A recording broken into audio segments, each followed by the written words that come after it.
Let us all stand and open our Bibles as we read the word of the Lord from the book of Acts, chapter 1, verses 48, and Acts 2, verses 1 to 4.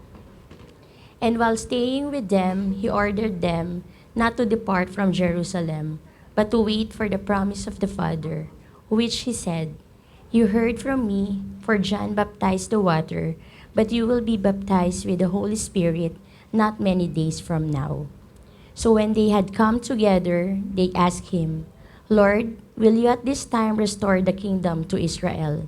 He said to them, "It is not for you to know times or seasons that the Father has fixed by his own authority, but you will receive power when the Holy Spirit has come upon you. And you will be my witnesses in Jerusalem and in all Judea and Samaria and to the end of the earth." From Acts 2. When the day of Pentecost arrived, they were all together in one place. And suddenly there came from heaven a sound like a mighty rushing wind. And it filled the entire world where they were sitting, and divided tongues of fire appeared to them and rested on each one of them. And they were all filled with the Holy Spirit and began to speak in other tongues as the Spirit gave them utterance. And this is the word of the Lord. Please be seated. Thank you.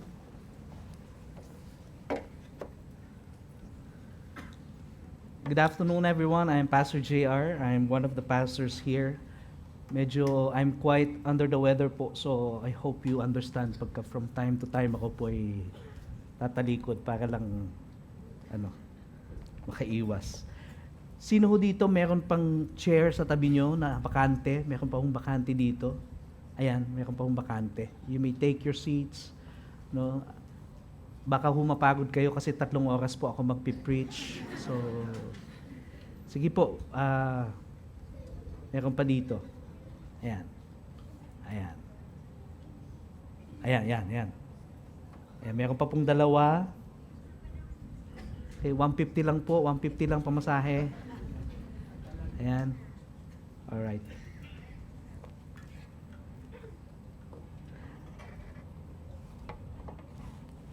Okay. Ayan. Sige. Gusto ko po, komportable kayong makinig para tayo ay maganda ang matututunan. Ang tema po ng ating mga preaching ngayon for the whole year. Kuya Ray, alalayan mo lang ako, bababa ako ha. Ang tema po ng taon natin ngayon for the whole year is the mission. Sabi niyo nga po, the mission. Ayan, medyo parang nag-echo ata ako ng Kuya Ray, no? Nag-feedback ba? Ayan, ayan. Okay. At yung series po natin ay pinamagatang Unstoppable. At ginawa po ito sa Book of Acts, and we are looking into the key events na nag-lead po para magkaroon ng explosive growth yung ating early church, the first century church. Excuse me. Isa po sa pinakasikat na palagi ang ginagamit na passage sa Bible ay yung pong salita ni Jesus sa Matthew chapter 16 verse 18. Sinasabi po dyan, I tell you the truth, I tell you Peter, I tell you, you are Peter, and on this rock I will build my church, and the gates of hell or the gates of Hades shall not prevail against it. Ito po mga salita ni Jesus ay nagbibigay po sa atin ng parang sense na yung church is an unstoppable force. Okay? The gates of hell cannot prevail, sinasabi. The church is made of ordinary men and women from all walks of life. In fact, yung mga nauna pong mga follower ni Jesus ay mga provincial people. Okay? Hindi po sila mga city people. Ito po yung mga probinsyano, may mga punto baga. Alright? Kaya madali silang nahalata pag nasa Jerusalem sila kasi may punto yung kanilang pananalita. Kahit i-deny nilang hindi sila Batanggenyo ba? Ay, alay! Talagang halata baga. Ayan, ayan. And ito po sila, dahil nga po mga probinsyano, unsophisticated, uneducated, according to their standard of religious education. Okay? And yet the church, at that time, the first century church, turned the world, the known world, upside down for Jesus by the power of the Holy Spirit. And I want you to know, listen carefully, I want you to know that the power and the gifts of the Holy Spirit is for you, but it's not really for you. Let me say that again. The power and the gifts of the Holy Spirit is for you. For me. But it's not really for me. I will explain that in a while. Yung church po nung first century is still the church na. Okay. It may be wearing different faces, speaks multiple languages, wears myriads of skin colors, but the same God, the same mission, at naniniwala po tayo, the same power ay available po sa atin ngayon bilang isang iglesia, at kung paano po ito naging available doon sa first century church. Now, if it is indeed true na ang Holy Spirit po at yung kanyang kapangyarihan is available sa bawat mananampalataya, how come? Sabi niyo nga po, how come? How come we see less and less of its manifestation sa buhay natin, sa pang-araw-araw na pangyayari sa buhay natin? Nagbago na ba si Lord? Had the power of the Holy Spirit, the gifts of the Spirit, nag-diminish na po ba sa panahon natin, gaya ng sinasabi ng ilang mga preachers na kung tawagin ay cessationist? Sabihin nyo nga po, cessationist. From the word cease.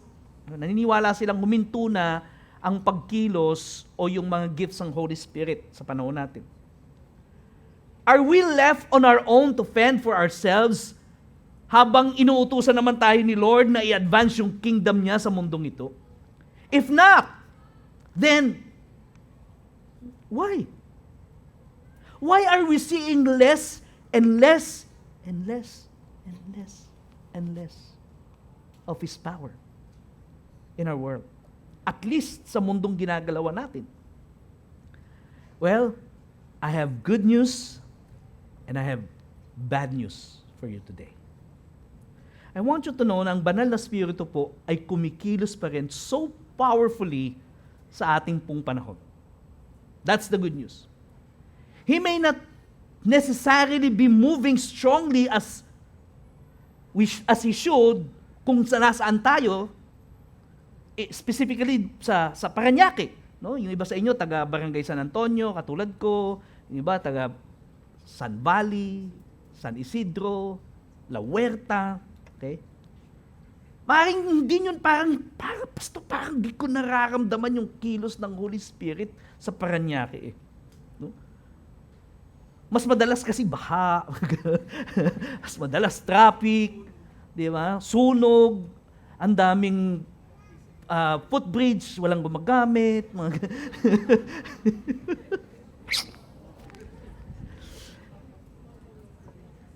Parang hindi ko nararamdaman yung kilos ng Holy Spirit. Okay. Or, at least, that's what we thought. Okay. Pero sa maraming bahagi po ng ating bansa, at sa buong mundo, ang banal na Espiritu po is so active just as He was active during the New Testament time. American pastors and theologians na nagkiklaim po na yung gifts of the Spirit ay naghuminto na, no? Nag-cease na, and therefore, hindi na kumikilos ang banal na Espiritu just like the way He used to move in the New Testament. China-challenge po sila ng mga maraming African pastors, South American pastors, Asian pastors, bisitahin nyo kami dito sa aming bansa para ma-prove nyo yung theory nyo mali. Hinahamon po sila. Because if they go to Africa, they go to South America, they would understand that the outworking of the Holy Spirit, the power of the Holy Spirit, the gifts of the Holy Spirit is still at work. The Holy Spirit is still moving. And He's still touching lives, performing miracles, and doing His gifts sa Kanya pong mga anak. He's still doing this thing, mga kapatid.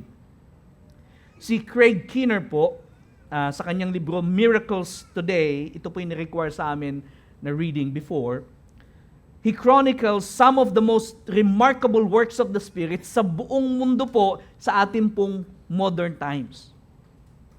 Many of which are medically attested, though may not necessarily be medically certified dahil marami pong mga doktor at mga ospital, hindi na sila naniniwala sa mga miracles. Okay, so ayaw nilang i-certify. Kahit ano yung tawag doon? Nang dudumilat na yung himala sa harapan nila, ayaw nilang i-certify yon as a miracle. Mga kapatid, the power and the gifts of the Spirit are for you and for me, but it's not really for you and for me. As I said, I will explain that in a short while. But how come, again, kung magiging totoo tayo sa sarili natin, how come we experience His move less and less and less and less sa ating pong panahon at sa ating pong ginagalawang mundo? Ano po ba ang problema? Balikan po natin yung ating text. Sabi po sa verse 4, buklatin po ninyo yung mga Bible, Acts chapter 1, verse 4. And while staying with them, meaning si Jesus with the disciples, He ordered them not to depart from Jerusalem, but to wait for the promise of the Father, which He said, you heard from me. Sabi nyo nga po, wait. Sabi po sa Luke 24, verse 49, Behold, I am sending the promise of my Father. Ito po yung makalipas siyang mabuhay na maguli. Parang continuation po ito. Alam niyo ba na yung ang Book of Acts ay continuation po ng Gospel of Luke? So, halos isa lang po kasi author niyan at silang po ang recipient niyan. Sabi ni Luke, ni Jesus, and behold, I am sending the promise of my Father upon you, but stay in the city. What city? Jerusalem. Sabi ng King James, tarry. No? Sabi niyo nga po, tarry. That's the old English, no? Tarry ye in the city until you're clothed with power from on high. Wait! Sabi ng mga matatanda, pumirmi ka. Sino ba gumagamit pa ng salitang yan? Pirme. Sa mga mekaniko, ginagamit nila yan pagka nagre-repair ng brake. Pirme. Pumirmi ka, stay lang. Kalma ka lang dyan. Wait. And so, they waited for the Holy Spirit. Literally, Jesus was asking them to physically wait. Huwag kayong aalis sa Jerusalem hanggat hindi nyo natatanggap ang kapangyarihan ng banal na Espiritu, which took place doon po sa Feast of the Pentecost. Yet, dumating po ang banal na Espiritu, and they firmly believe, alam nyo po ba, itong panahon po nito, naniwala sila na si Jesus po ay nabuhay na maguli. They saw Him with their own eyes, nahawakan ng kanilang mga kamay, narinig ng kanilang mga tenga, Jesus is alive, and no one can convince them otherwise. Okay? But if you think, sapat na yon for them to conquer the world, think again. The truth of the matter is, nung nandun sila sa upper room, naghihintay, sila po yung mga takot. And yet they know that their master has risen again. Okay. Jesus knew that they would go into panic mode kapag naintindihan nila na aalis siya. Kaya nga po, di ba, pinag-aralan natin I think 2 weeks ago or 1 week ago, sabi niya, 2 beses niyang binati sila ng peace. Sabi niya, peace. Tapos sabi niya, peace be with you. Bakit? Kasi alam niya, magpapanik sila pag nalaman nilang aalis siya ulit, tapos isasend niya yung kanyang mga disciples. In fact, no, I think, kailan ba yan? Third week ng series natin, binanggit ko. Now, listen, I don't mean to degrade the power of Jesus' resurrection. Importante po na kumbinsido tayo na si Jesus ay nabuhay na maguli. Importante po yung epekto ng katotohanan ito sa buhay ng bawat isa sa atin. Napaka-importante po nito. So to tell na hindi siya importante, nothing can be further from the truth. I will say something later about the resurrection of our Lord Jesus Christ. But my point is this. Para po sa mga disciples to conquer the world, for the church to be unstoppable, for the believers to advance the kingdom of God, at para po ma-fulfill nila yung mission nila, kailangan po nilang hintayin yung pagdating ng banal na Espiritu and to fill them up with His power, hindi lamang po doon to the brim, alam niyo yung brim, yung sa bunganga, kundi nag-uumapaw. Yeah. Sino dito gusto niyo nag-uumapaw kayo ng banal na Espiritu? Sige po, taas ang kamay. Mamaya magpipray tayo, baka hindi magtaas eh. Yeah? We want, and God, that's what God wants, that God will fill us not just to the brim, but to the overflowing. Why?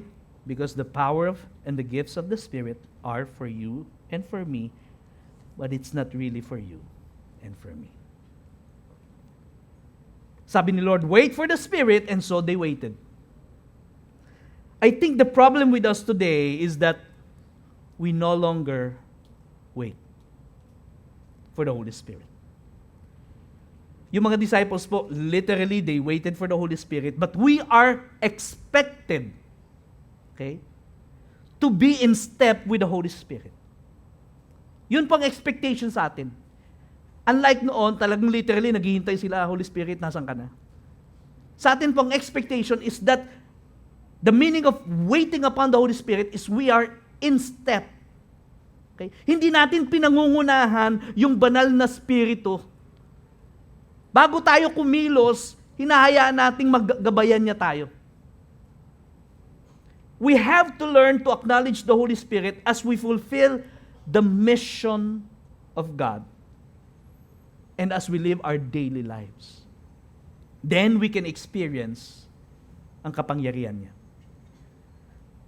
Sa binasa po natin kanina, Acts chapter 2 verses 1 to 4, balikan po natin. Buklatin po natin yung ating mga Biblia. Kung digital Bible yan, alam niyo yung kagandahan po kasi habang binabasa niyo palagi, mas natatandaan niyo. No?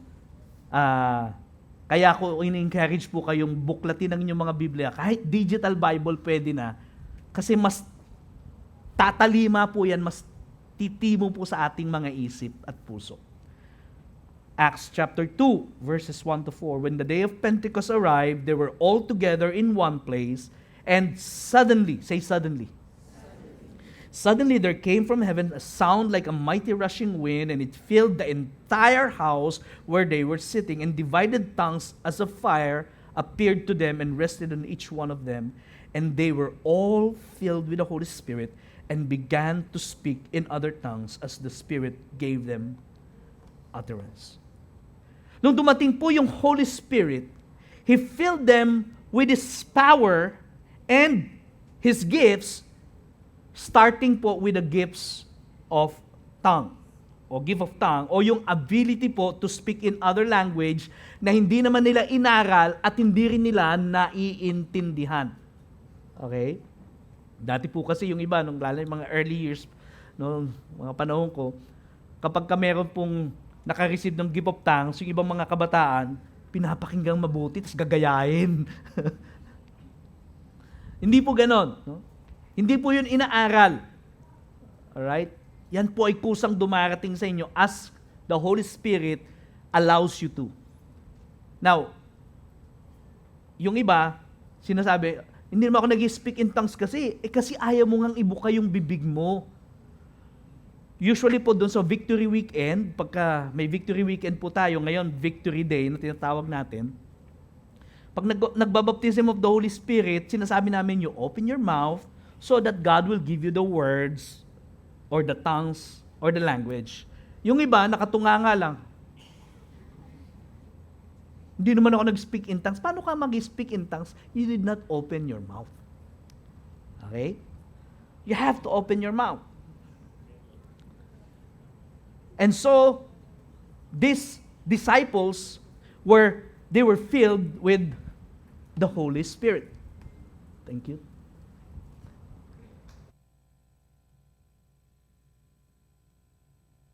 They were filled with the Holy Spirit. I think the problem with many believers today is that they are not filled with the Holy Spirit. Baka nga hindi nila alam na may Holy Spirit. Or hindi nila alam na mayroon palang baptism of the Holy Spirit. Or they just don't care. Basta importante lang sa kanila, bless me Lord, bless me, bless me, bless me. Yan. At maaaring hindi rin nila alam paano ba matanggap yung Holy Spirit. At minsan, tulad nga sinabi ko kanina, kahit bigyan ko ng instruction, open your mouth, ayaw pa rin i-open your mouth. Nonetheless, sa mga disipulo po, promise made, promise fulfilled. Yan ang nangyari. Promise made, promise fulfilled. All right, it's time to move on and go back home. Balik na tayo sa Galilee. Right? No. Natanggap na namin Holy Spirit eh. Okay na. Uwian na. You see, being filled by the Spirit is just a means to an end. Sabihin nyo nga po, means to an end. What end? What's the goal? Para ba makapag-cast out tayo ng demons kapag bibili tayo ng bahay na haunted house? Alam nyo ho ba na ang bahay kapag ka-haunted, murang-mura? Kung may pera lang ako at meron kayong bahay na haunted, ibenta nyo sa akin. Kasi mura yun eh. No? Pwedeng 50% discount. Ay, sobra naman. O sige, ikaw magpalayas ng demonyo. Para dun ba yung Holy Spirit? Yung gifts and power of the Holy Spirit? O kaya naman kapag sa bahay mo may demonic activity, no? May kumakatok kahit walang tao, may naglalakad kahit walang tao, kung ano-anong paramdam. Kailangan ko ng Holy Spirit. O tumawag tayo ng taong may Holy Spirit para mapalayas ang mga demonyo. Ang baptism of the Holy Spirit ba, yung gift ng Holy Spirit, is so that we can discern kung ano yung nasa isip ng boss natin o kaya nasa isip ng client natin para makapagplano tayo kung ano yung tamang move natin. Dinidiscern ko pa.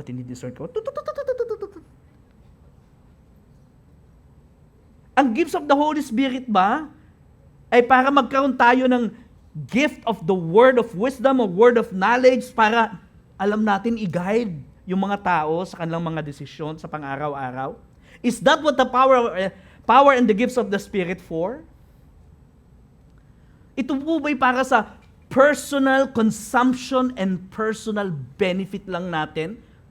Or for the benefit of our fellow believers?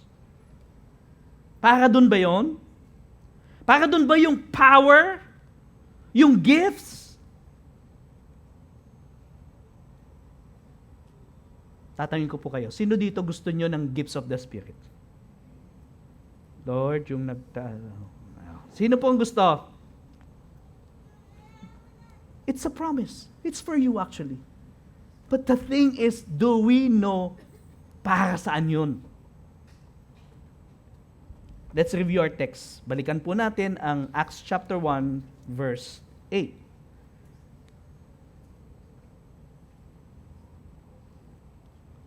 But you will receive power when the Holy Spirit has come upon you. Okay? And here it is. And you will be my witnesses in Jerusalem and in all Judea and Samaria and to the ends of the earth. Para saan ang power ng Holy Spirit, ang gifts ng Holy Spirit, is that so that the church may become God's witnesses. Not to their fellow believers actually, but to the unbelieving world. Jerusalem, Judea, Samaria, to the uttermost part of the world. Let me say this again, the power and the gifts of the Spirit are for you and for me, but it's not actually for you and for me. Not for our own personal consumption alone, and not for our own personal benefits. It is given to advance the kingdom of God, to make us unstoppable in fulfilling the mission of God. Now, to prove that, tingnan po natin yung continuation ng binasa natin sa Acts chapter 2. 1-4 yung binasa natin kanina. Ito naman po, 5-8. Now, there were dwelling in Jerusalem Jews, devout men from every nation under heaven, and this sound, meaning yung speaking in tongues nila, and this sound, the multitude came together, and they were bewildered because each one was hearing them speak in his own language.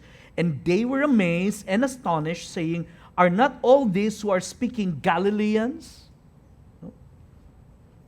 Kaya siguro kahit na Spanish na yung sinasalita nila or sabihin mo Azerbaijan language, yung punto, Galileans pa rin.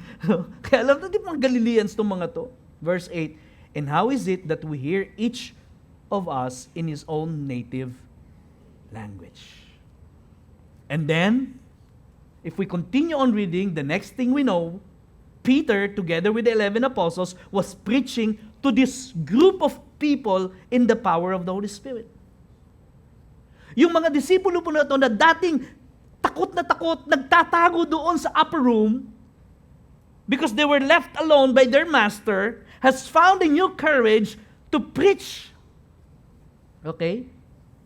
To preach with courage in the power of the Holy Spirit. Ano po resulta?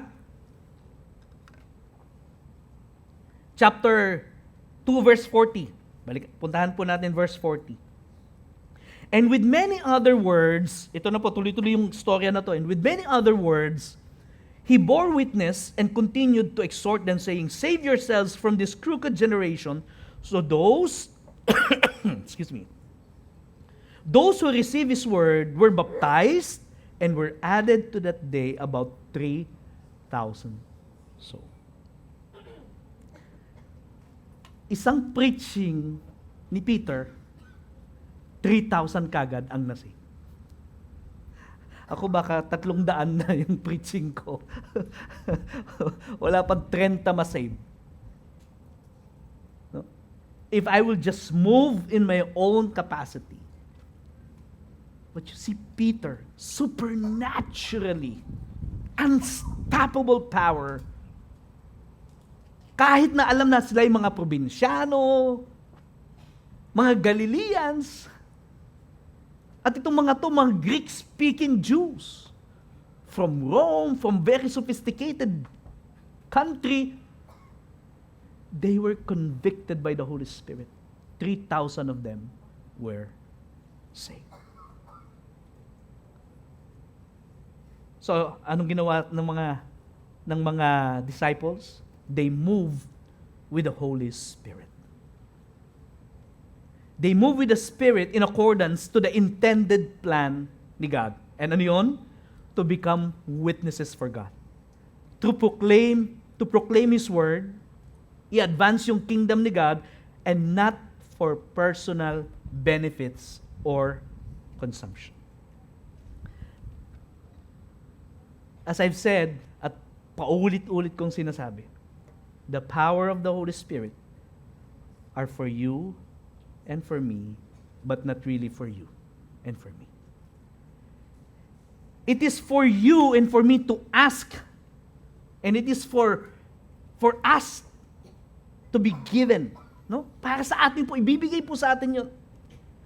Listen to the portion of the preaching of Peter doon po sa book of Acts during the Pentecost. Atras lang po ako ng konti sa verse 38 to 39. Sabi niya, and Peter said to them, repent and be baptized, every one of you, in the name of Jesus Christ, for the forgiveness of your sins, and you will receive the gift of the Holy Spirit. Verse 39 says, for the promise is for you. Sabihin niyo nga po yan. For the promise is for you. Yung pangakong baptism of the Holy Spirit, yung pangakong kapangyarihan, yung pangakong gifts, sabi niya, para sa'yo, sa'yo, sa'yo. At higit sa lahat, sa'yo. Yeah? The promise is for you and for me. But it is given for the benefit of other people. We use it to effectively minister to other people. And we use it to powerfully preach the gospel to other people. Kung paano si Pedro po ay tumayo among the thousands and the Spirit manifested its power by convicting people of their sins, just as the apostles preached the gospel and miracles after miracles happen, the Holy Spirit moves when we move with Him. The Holy Spirit moves when we move with Him. When we take God at His word and take action to share the gospel, to preach the gospel, to take action with the end goal of advancing God's kingdom, ang Holy Spirit po kasama nating kikilos. This week, mga kapatid, ang ating pong mga ENC people ay nag-sign ng Memorandum of Agreement. Partnership po ito sa Olivares College. Dati po, pangarap lang ito.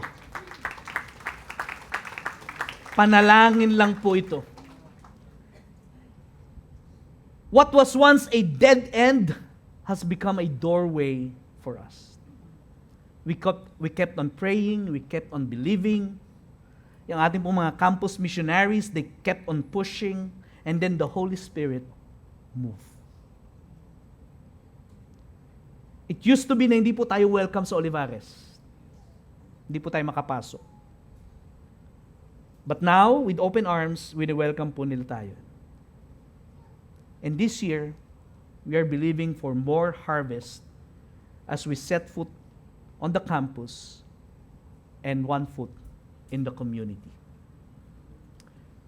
Yan po ang pangarap natin. May map po tayo dyan.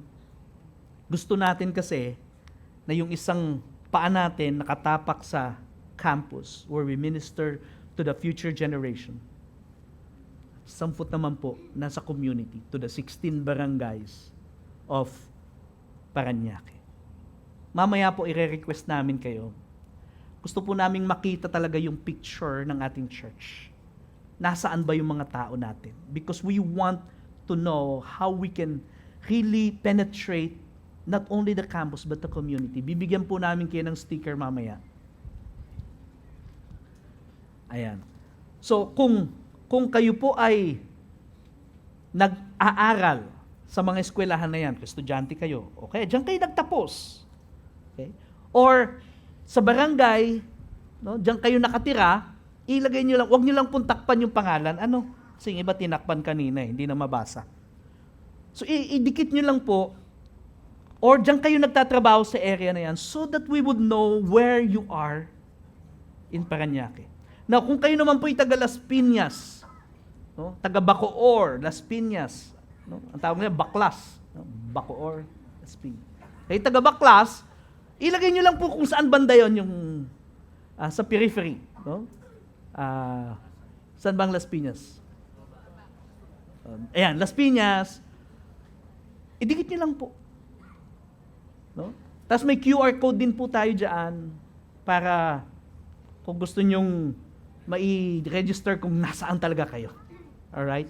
Because we are serious in reaching not only the campus, but our community. Yeah? Because when we move by faith, that's when the Holy Spirit moves. You see, when the Holy Spirit moves, hindi po lagi yung spectacular miracles. But it's sure always amazing. Ang end goal lang po natin is for people to be saved at mag-advance po yung kingdom ni God. More than miracles, more than the spectacular, it's about the mission of God. That's why when the Holy Spirit moves when we move with Him. Naalala ko po, yung mga Israelita na sila po'y tatawid na, mula po sa wilderness, tatawid na sila sa lupang pangako. Ang Jordan River po bumabaha, hindi pwedeng tumawid. Ano sabi ni Lord? Tumawid kayo. The moment na mag-step kayo doon sa river na bumabaha, hihinto na yung pagdaloy ng tubig. Ewan ko kung nakita nyo na yung Marikina River nung panahon na baha. Nakakatakot po. Mas higit pa doon ang Jordan River. Pero sabi ni Lord, pag humakbang ka, hihinto ang daloy ng tubig. Kailan hihinto? Kailangan humakbang muna. Alam nyo, mas madalas kaysa hindi, kikilos ang Lord kapag humakbang ka na. Kapag nagtangka ka ng sharean yung tatay mo, no, na nakasimangot sa'yo, tayo may sasabihin, ano yon? Hindi po pwedeng ihintay mo yung Holy Spirit na ma-feel ko, eto na, ready na ako. Hindi. Baka makalain ng tatay mo, poses ka. You take the step because when you move, the Holy Spirit moves with you. Amen? So what do we do then as I end? Should we wait? Just as the apostles waited? Hindi po. The Holy Spirit, available na po siya ngayon. All we have to do is ask. Luke 11:13, binanggit ko na po ito kanina. If you then who are evil know how to give good gifts to your children, how much more will the Heavenly Father give the Holy Spirit to those who ask Him? All you need to do is to ask. Yung mga disciples po, they were so bold because they have the Holy Spirit. And there's also another thing that they have. Ito po yung binabanggit ko kanina. I told you a while ago na yung mga disciples po, nakita nila si Jesus na buhay na maguli. Tama?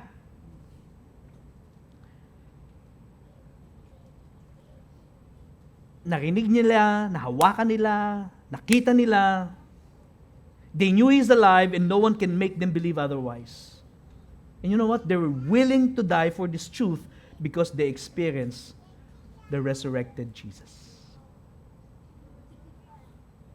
They were willing to die for the gospel. The truth of the resurrection emboldened the disciples to die for the truth.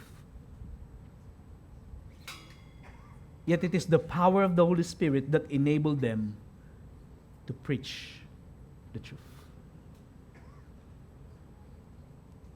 To spread the truth. Tingin po kayo sa akin as I end. Kapag nagkaroon po tayo ng genuine encounter sa katotohanan po ng muling pagkabuhay ni Jesus. Kasi yung ibang tao, si Jesus parang ano lang siya, bro! Yeah, alam niyo, nag-grieve po talaga ako nung nauso yung si bro. I was so grieved because they treated Jesus like, bro, He's not your bro, He's your master. He is the Lord who's risen from the grave. Kapag nagkaroon po tayo ng genuine realization, genuine understanding as to the power there is about the resurrection of our Lord Jesus Christ. If Jesus is not just another ornament to beautify our dire life, but rather the reason for our existence, then we have a weapon na matatakot po yung devil. We have to understand this truth. Bago sinabi ni Jesus na, you will receive power and the Holy Spirit has come upon you, nagpakita muna siya, sabi niya, buhay ako.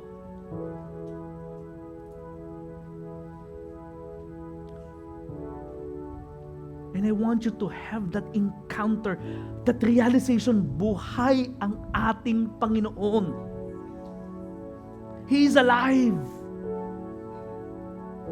At ang sabi niya, hindi ko kayo iiwan mag-isa, padadala ko yung Holy Spirit para pag kayo humayo, kinausap niyo yung boss niyo, yung nanay niyo, yung tatay niyo, yung kuya mo, si ate, nag-mission kayo sa iba't ibang lugar, sabi niya, sasamahan kayo ng Holy Spirit. Sasamahan kayo ng aking kapangyarihan. And you will be able to preach the gospel in power.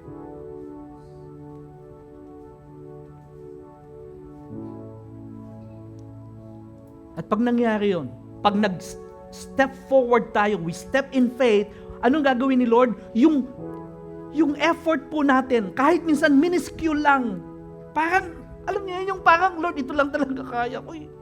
John 3:16 nga lang ang kabisado ko, Lord eh. But I want you to know that by the power of the Holy Spirit, God will take that minuscule strength and multiply it million times. And you will be amazed. Sabi mo, tumanggap sa Panginoon.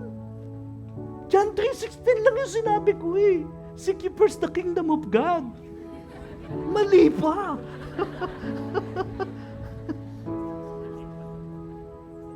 When I was young, maniwala kayo sa akin, preach lang ako ng preach sometimes, kaya hindi ko alam kung tama yung pinipreach ko. Pero marami naman nakakilala sa Panginoon. Because God somehow took that step of mine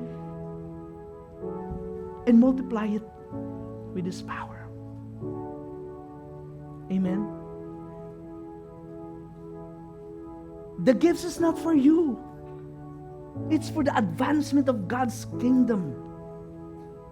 It's for those people who, listen, hindi dahil hiningi mo, okay na. Hindi, para to sa mga taong gustong mangaral ng salita ng Diyos. Now, here's my question. Sino dito gusto nyo ng power ng Holy Spirit sa buhay niyo? Para saan nyo gagamitin?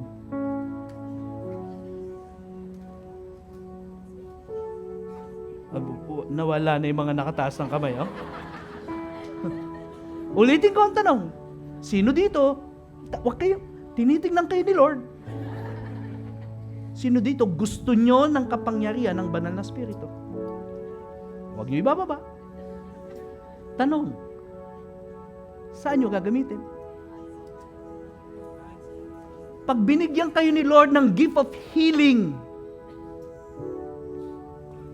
saan nyo gagamitin yon? Ay, baka pa pag nilagnat ako, ililehans ko yung sarili. Yung pusa ko, pagka sinipon, lilehans. Wala namang problema doon, pero pag yun lang ang paggagamitan mo, sabi ni Lord, wag na nga, wag na.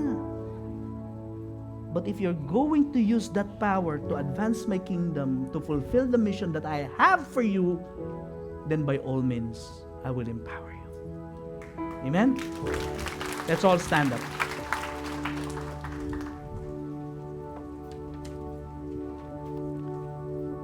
Raise your hands to the Lord. If you want to receive the power of the Holy Spirit, ano sabi? The promise is for you. You just have to ask. Now, tingin po kayo sa akin. If during prayer, meron po kayong ma-feel na something strange. Okay? Hindi po something strange in the neighborhood, ha? Something strange. Parang kakaiba, umiinit yung kamay mo, pero medyo nanginginig ka, tapos parang may gustong lumabas na salita sa bibig mo. It's okay. Wala pong nanalangin sa Diyos na bigyan siya ng Holy Spirit tapos binigyan siya ng demon spirit. Wala pong ganon. Ano sabi ni Lord? Pag humingi ka ba ng tinapay, bibigyan mo ng bato? Hindi. Pag humingi ka ng Holy Spirit ang ibibigay sa'yo. Amen? So we will pray. But, listen carefully. Baka mamaya mamiss you to. I don't want you to be emotional about it. I don't want you to get distracted or be a distraction sa katabi ninyo. The spirit of the prophet is always subject to the prophet. Meaning to say, kontrolado mo yan. Alright? So, wala pong magwawala. Hindi kasi yung Holy Spirit na overcome ako. Hindi po. Okay? Are you with me? So, walang matatakot. Pagka may naramdaman kayo kakaiba, Lord, thank you. Just flow. And believe God by faith that He is empowering you today. Then after that, God can send you out to the waiting world and be a witness to the unbelievers. Raise your hands to God. Lord, thank you. Right now, God, breathe out. Fill us up. Fill your people right now. Right now. Now, I want you to ask right now. Ask God, Lord, fill me with your spirit. Come on. Ask God. Ask and it shall be given to you. Don't mind yung katabi mo. Just ask God. The world is waiting for you. Your family is waiting for you. Your classmate is waiting for you. Your office mate is waiting for you. But God is waiting for you to ask so that He can empower you and send you with power. By faith, receive the Holy Spirit. In the name of Jesus. And now, by the power of the Holy Spirit, I commission you to go into all the world, to preach the gospel, make disciples, as you become the light and salt of the earth. May the Lord bless you. May the Lord keep you. May the Lord make His face to shine upon you.